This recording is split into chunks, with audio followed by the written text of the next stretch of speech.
Le délai de déguerpissement des emprises des voies à Bobo-Dioulasso étant arrivé à terme, la mesure n'est toujours pas respectée chez certains occupants.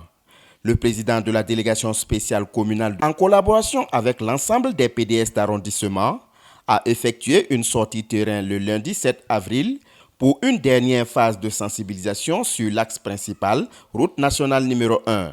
Donc il s'est agi aujourd'hui de sortir nous enquérir de la situation exacte de terrain et aussi indiquer les limites aux occupants à respecter pour pouvoir libérer principalement le boulevard de la Révolution ici et dans les autres routes nationales de la ville. Nous appelons véritablement à la compréhension des populations, à leur accompagnement, à nous faciliter la tâche de sorte à ce que dans un esprit civique, un esprit citoyen, dans l'ordre et la discipline pour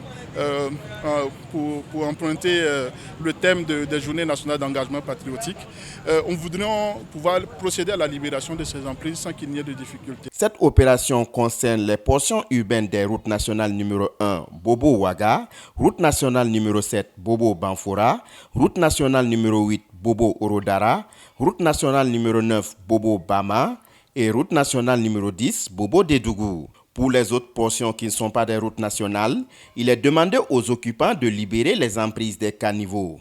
La règle demandée, c'est de libérer les accotements des voies de 2 mètres de part et d'autre. Mais ici, comme si nous sommes sur le boulevard de la Révolution, il y a des contre-allées de 6 mètres de part et d'autre qu'il faut respecter.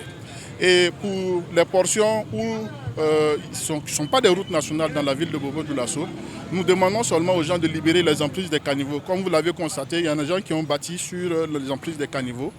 Les caniveaux étant obstrués, il nous devient difficile de curer. Et donc, pour minimiser au maximum les risques d'inondation, il convient aussi de pouvoir lever ces occupants pour pouvoir les curer. Pour ces occupants, conscients qu'ils n'ont pas respecté les consignes données, disent avoir bien compris la leçon. Ils promettent tout mettre dans l'ordre le plus tôt possible. En tout cas, on a reçu les informations et puis les conseils de la mairie qui nous dit que d'enlever ça là, que d'ici jeudi, comme c'est pour notre sécurité aussi, on ne plaint pas. D'ici jeudi, Inch'Allah, on a la sonna, on a voir. Après 2 mois d'avertissement plus une prolongation d'1 mois, un ultimatum de 48 heures est encore donné à ses occupants. Passé ce délai, les services municipaux procéderont à un déguerpissement forcé.